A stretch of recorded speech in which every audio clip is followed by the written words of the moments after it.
Welcome to the Real News Network. I'm Jessica Devereaux in Baltimore. The civil war in Syria is now in its 5th year. The UN estimates that 220,000 people have died in the war and more than 4 million Syrians have left. But now the war seems to be at a tipping point, with Russian forces participating in a bombing campaign alongside U.S. forces waging airstrikes.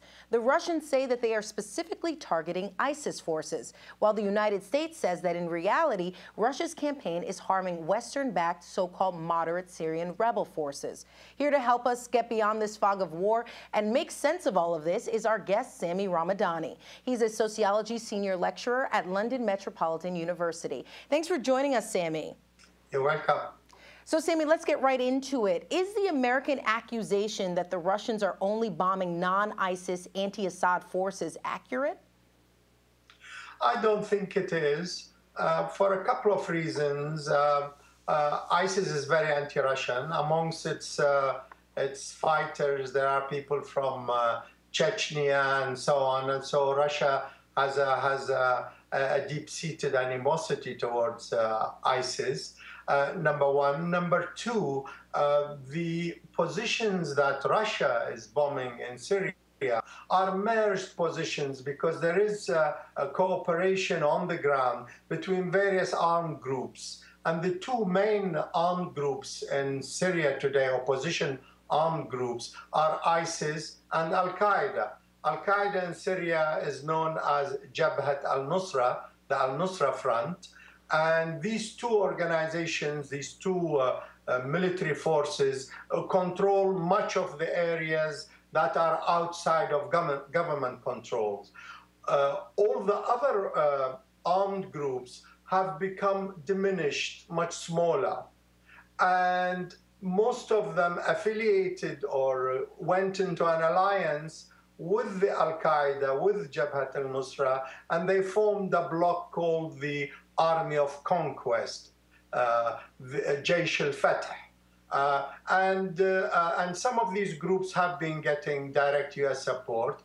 And for the past 6 months to a year, there has been a process of rehabilitation of Al-Qaeda in Syria, at least, in terms of media coverage, mainstream media coverage, in terms of the way Qatar and Al Jazeera TV have rehabilitated Jabhat al-Nusra, and ISIS has become, if you like, the force which we should not deal with. While really on the ground there are no more so-called moderate forces, and Russia has gone bombing all positions that are either ISIS or ISIS in cooperation with al-Nusra Front, Al-Qaeda, and its other friendly organizations. So there are no real moderates left in this bitter, bitter war. So, Sami, what's the immediate objective for the Russians then in these bombings? And do you see them standing by Assad no matter what? And if not, why not? Okay, several issues to sort out there. Number one, the immediate objective, I think, was to stop the formation of a so-called safety zone, which in practice would have meant a no-fly zone and potentially a NATO war maybe down the line against the Syrian Air Force and forces, a bit like Libya, because Libya started with a so-called no-fly zone and degenerated into a full-scale NATO war on Libya. A similar scenario was being pushed very strongly by regional powers, especially Turkey, Saudi Arabia, and Qatar. Qatar being small, but financially very significant within a Syrian context. So Russia, if you like, feared that the United States was giving serious attention to this idea, because the United States was cool on that, because launching a big war on Syria has its very dangerous ramifications for the region, for Iran, for relations with Russia, and so on. But in the few months just before Russia started the attack, there were some circles in the United States suggesting that this idea is being now revived and seriously looked at. And the debate in Britain as well kicked off with the British government wanting to enter the fray in terms of bombing raids in Syria. So this is, if you like, the immediacy. Secondly, Russia is a very close ally of Syria.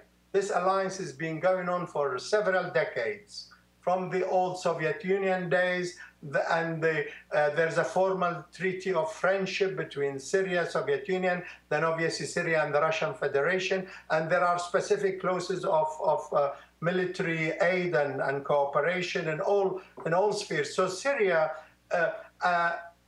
is the only Arab country left with such a strong formal alliance with Russia. Russia has a naval base in Tartus, the only naval base in the Mediterranean for Russia. They have military facilities in Latakia and so on nearby. So Russia is interested in Syria as a state. And this is often glossed over in the mainstream media, whereby it's all personalized, Assad this, Assad that. For Russia, it is Syria, the Syrian state, and any future government in Syria. Russia does not want it to be turned into an enemy of Russia. Okay, so this is the strategic underlying motive of Russia. Okay, so Sami, let's kind of delve into the realm of predictions here then. So what do you see transpiring now that it seems like the war is really at a tipping point? Well, on the military front, it's really very difficult to describe it as a tipping point, because we've gone through this before as well in the last few years. Whereby Assad was predicted to fall within weeks, then months, and within a year, and so on. And since this government in Syria, this regime in Syria, has got a powerful base within the military, within the national minorities, the religious minorities, Christians, the middle classes of Damascus and other Syrian cities do not sympathize with the armed opposition. So you don't have a really tottering, very weak state which is going to disintegrate and collapse. But certainly, if Saudi Arabia and Turkey and Qatar have their way, then Syria will be open to fall to ISIS. I have very little doubt about it. It will be a big fight between ISIS and Al-Qaeda as to who will control Syria if the Syrian army is to be defeated on the ground. But I don't envisage that really in the immediate future. So since a it's not in political settlement is very difficult to envisage in the near future. I was going to say, do you see a political solution then being the only way out of this?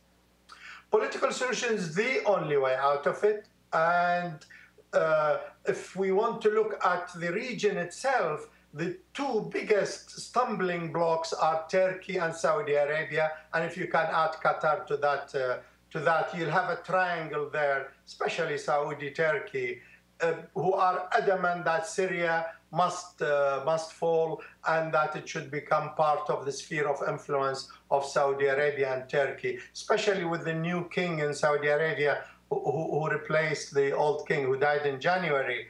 This new king has rebuilt relations with Turkey, with Qatar, with the Muslim Brotherhood quite significantly. Muslim Brotherhood has forces in the opposition in Syria, an alliance with Al-Qaeda, and Saudi Arabia has not shifted on the question of Syria. And it seems the United States is happy to see that situation continuing. Otherwise, it would have put greater pressure on its allies, the Saudis, Turkey, and Qatar. All right, Sami Ramadani joining us from London.